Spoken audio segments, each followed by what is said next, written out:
What this episode is about: this base has existed since the Cold War, although the CIA officially acknowledged it only in 2013. Many people believe that alien technologies, or even actual extraterrestrial beings, are being studied there. Is it truth or myth? Interest in the mystery is so strong that UFO enthusiasts and conspiracy theorists once even attempted to storm Area 51. Let's find out how it all began. A top-secret US military base. First, the facts. Area 51 is indeed located within the massive Nellis Air Force Range. The base itself lies only about 13 kilometers from Las Vegas, but the entire range covers nearly 18,000 square kilometers, more than the entire Kaliningrad region. Out of that area, 13,000 square kilometers are completely restricted to civilian aircraft. The official Nellis AFB website emphasizes that it is the largest military training area in the world. And it makes sense. Using a desert for bombing training is convenient. There's nothing around. However, UFO enthusiasts insist that things aren't so simple.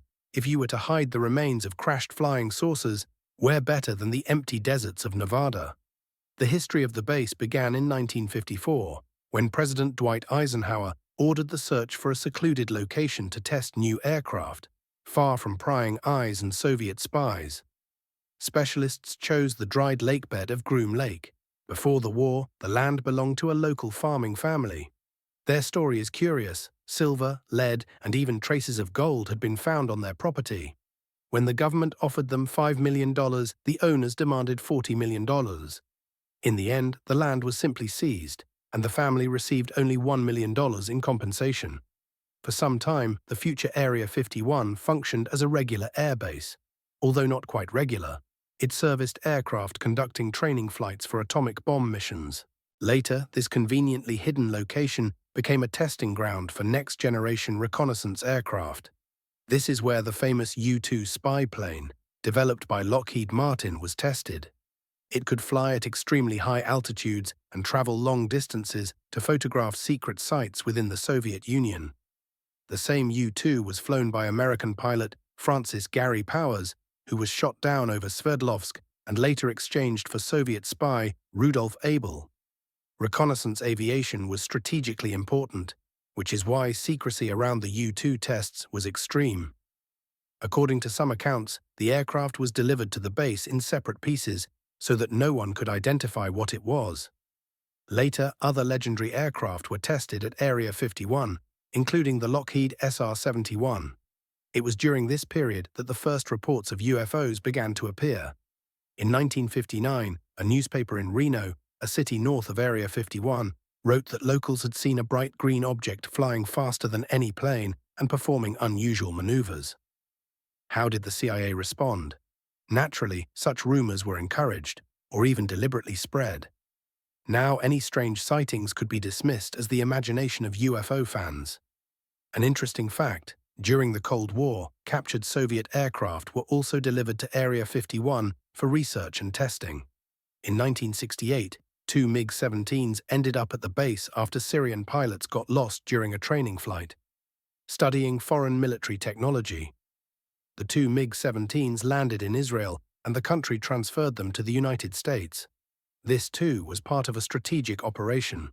During the arms race, intelligence agencies from all sides sought to obtain as much information as possible about the structure, capabilities, and weaknesses of enemy equipment. The location of the base was so secret that it could only be observed from space.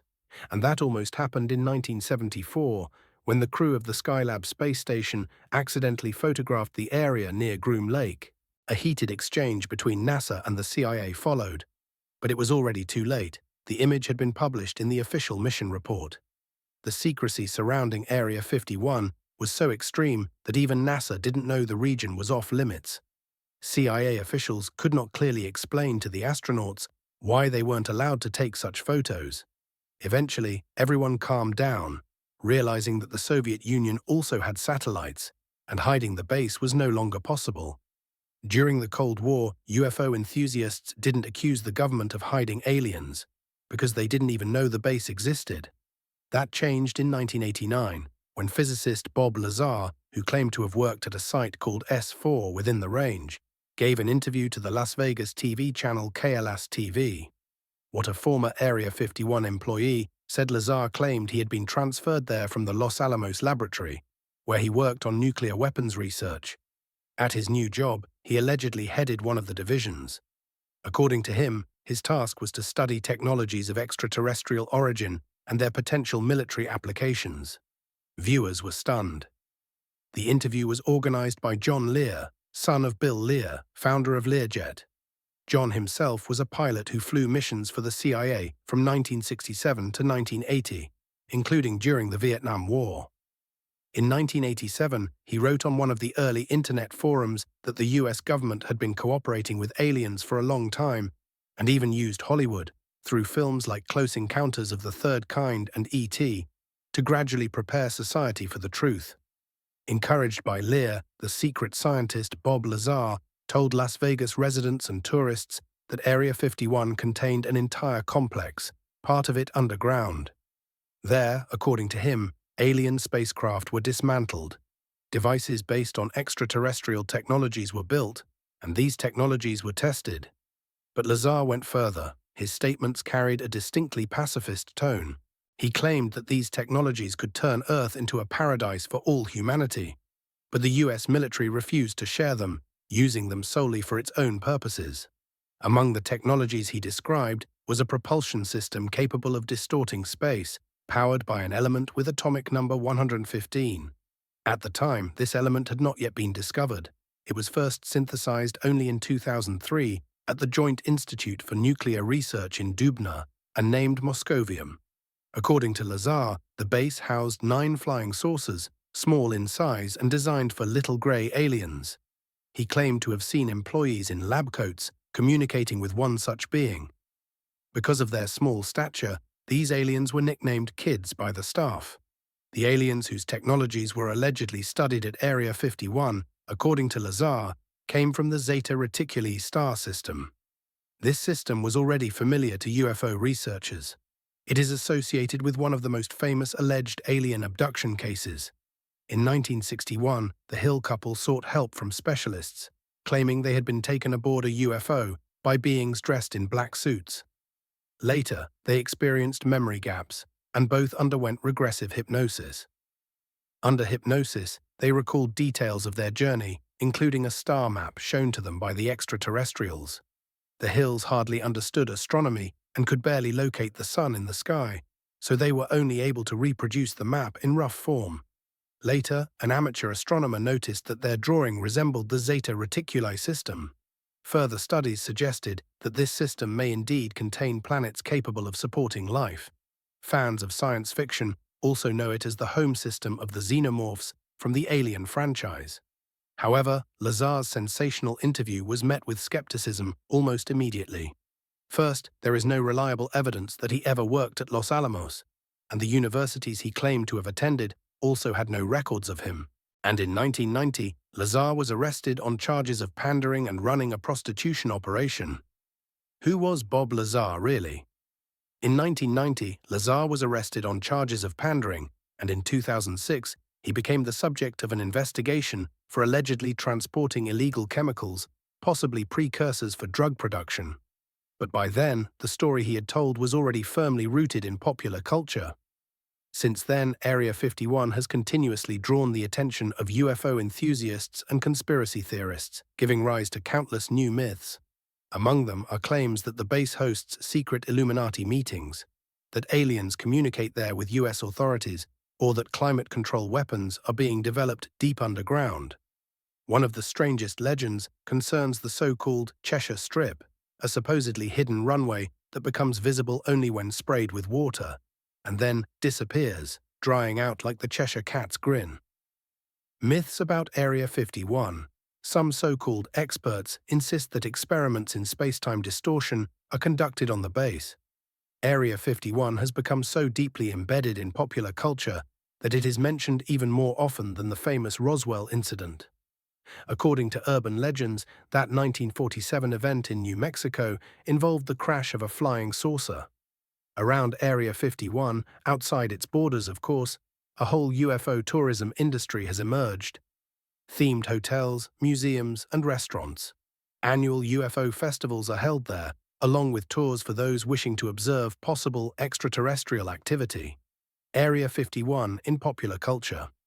In 2011, journalist Annie Jacobsen published a book in which she attempted to investigate the inner workings of Area 51. According to her, the material was based on interviews with rank-and-file employees of the site. One anonymous source claimed that the flying saucer stored at the base was not extraterrestrial at all. According to this version, it was part of a bizarre conspiracy involving the infamous Nazi doctor Josef Mengele, the aviator brothers Reimar and Walter Horten, and Joseph Stalin. Their alleged goal was to spread panic in the United States in the 1940s. Mengele, the source claimed, conducted experiments on orphans, enlarging their heads to make them resemble aliens. These teenagers were then placed into disc-shaped aircraft built by the Hortens to frighten Americans. How Stalin fits into this story is unclear, but the claim states that one of these craft crashed in Roswell in 1947. 5 years after publishing her book, Annie Jacobsen received a Pulitzer Prize, though for entirely different work. Declassification of documents. In 2005, UFO enthusiasts decided to use the possibilities of American law. Under the Freedom of Information Act, any citizen can request the release of government documents. The process dragged on, and only in 2013 were materials published revealing information about reconnaissance aircraft testing, the very programs around which most of the myths had emerged. What information about Area 51 did the US government declassify? Naturally, UFO enthusiasts were not satisfied. They claimed that by releasing outdated materials, the government was deliberately diverting attention away from the truly important secrets, such as flying saucers and extraterrestrials. Meanwhile, new oddities continue to appear around Area 51. One of the most recent is the so-called Camo Dudes. The Camo Dudes.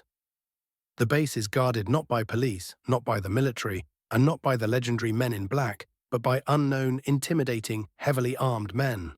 UFO researchers nicknamed them Camo Dudes because there was simply no better way to describe them.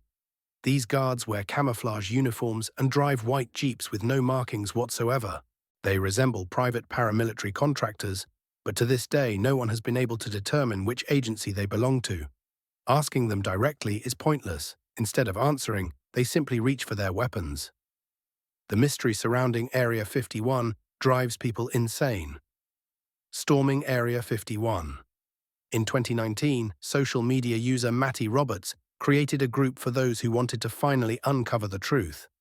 The plan was simple: gather all UFO enthusiasts and conspiracy theorists and storm Area 51. Roberts, an ordinary 21-year-old anime fan living with his parents, originally created the group as a joke aimed at people who had spent decades believing in the secrets of Area 51.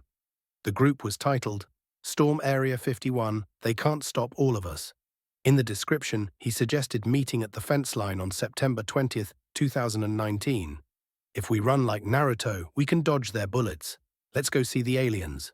The joke went viral. Within 24 hours, 1 million people clicked join. By the scheduled date, the number had risen to 3 million, and the military was forced to issue warnings about the possible consequences of attempting a storm. Trying to capitalize on the sudden popularity, Roberts attempted to turn the event into a music festival, but the organization fell apart. On the day of the event, around 150 people arrived at the main gates of Area 51, some even armed. However, they quickly realized they didn't have enough people to storm a military installation and abandoned the idea.